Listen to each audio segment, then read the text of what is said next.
will start at the bottom and work our way up in the arsenal. So my weakest ball is my Crypto Boom. This is just a slower piece. If the lanes get really toasty in the front, generally I kind of migrate towards that bowling ball. If I need a little more motion down lane, I'll then go to my DB4 Hybrid, which is just a little stronger, has a tad more motion down the lane. And then we will kind of go into probably the track theorem.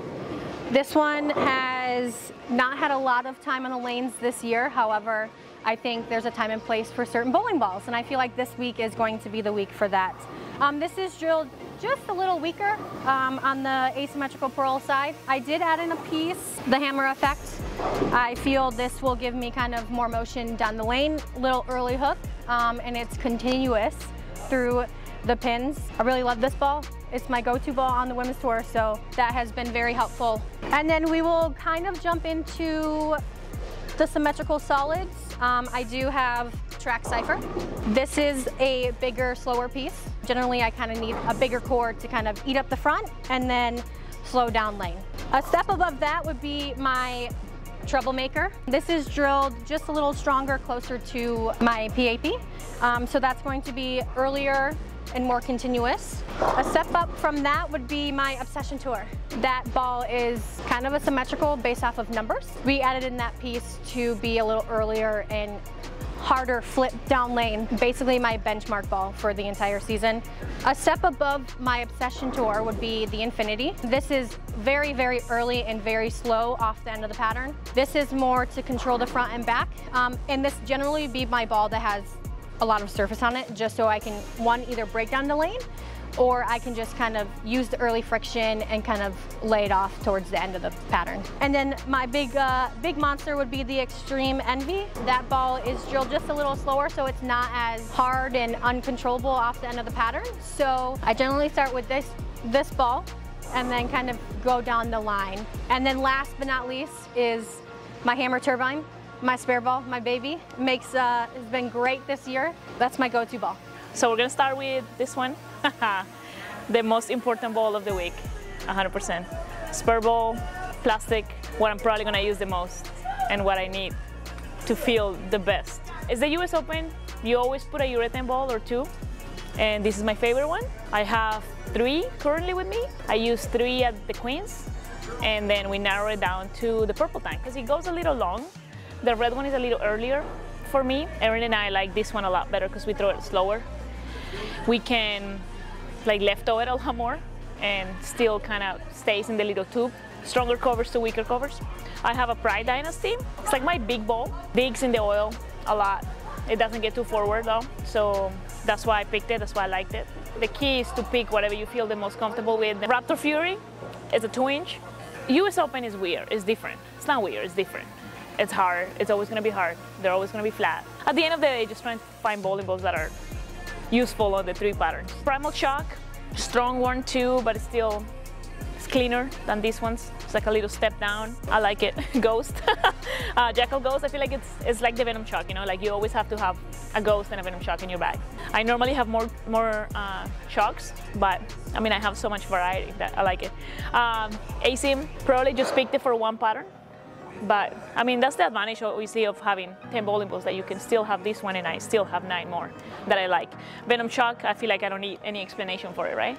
It was hard to pick one, just one, but this is just my regular pin-up, my favorite layout. A Nuclear Forge, it's a little slow, but not as strong cover as this one's. Keeps me out of trouble. If I just have to hit the pocket, it's probably gonna be this one. Black Venom, I mean, another Venom, obviously, why not? Quicker than this one, still strong. And then I have the VIP, EJ VIP ball. It rolls really good in this building too. So first ball in my bag is always going to be my spare ball. Most important ball in any event, but especially at the US Open because you're going to be using it a lot. Reality is going to be my big strong ASIM ball. I was debating between a Gem and a Reality for this slot.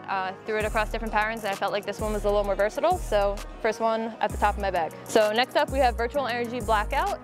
This is going to be my cleaner, quicker asymmetric ball. Again, very versatile with surface. Right now it has a lot on it.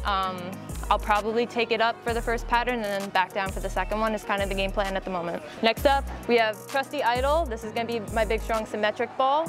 Again, I was debating between this or a phase 2. Threw them both across the house on different patterns, and I chose to go with the idle. My phase 2 for me is a little smoother, slower down lane, where the idle just gives me a little more pop. Trusty IQ Tour. I could have told you this was going to be on my ball card before I walked in the door. Doesn't matter what patterns are going out. Absolute staple in the bag. Super smooth, controllable, versatile. Gotta have it. Next up, we have DNA Coil. Cleaner cover, but still strong asymmetric ball.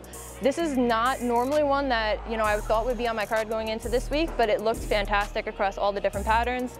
Really went through the pins well, gave me a completely different shape than my other slower balls, so hopefully it will be a good change of pace. For the road, this was my 10th ball in my bag, the one that we were kind of debating between. I have a 3-inch pin on it, so totally different shape. I drilled this earlier this season actually to try to give me something that would kind of get down the lane, keep it on line, straighter angles. So this looked really good on pattern 1 and on pattern 3, so we're rolling with it and hopefully it looks good. Next up we have Rubicon.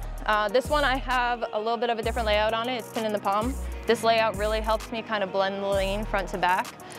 So I had a couple that were drilled like this that I was debating between, and this ended up being the winner.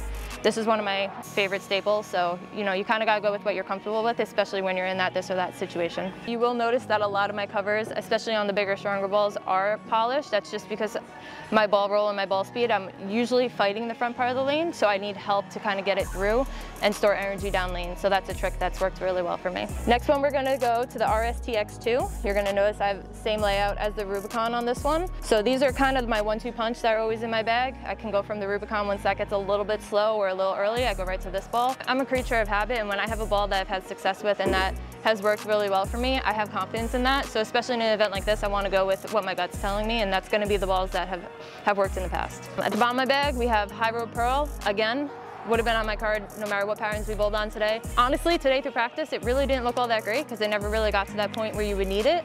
But you know, I've been through this tournament enough to know it's going to get to that point as we're bowling for scores, so you got to have it. I'm always trying to find ways between surface and layouts and hand positions to get my ball to go through the pins right. So for me, Ruby would be a little bit more smoother, would be good for if I was playing straighter angles, but this is going to be more for like if I'm in and trying to open up the lane a little bit, clean cover, still shape down lane.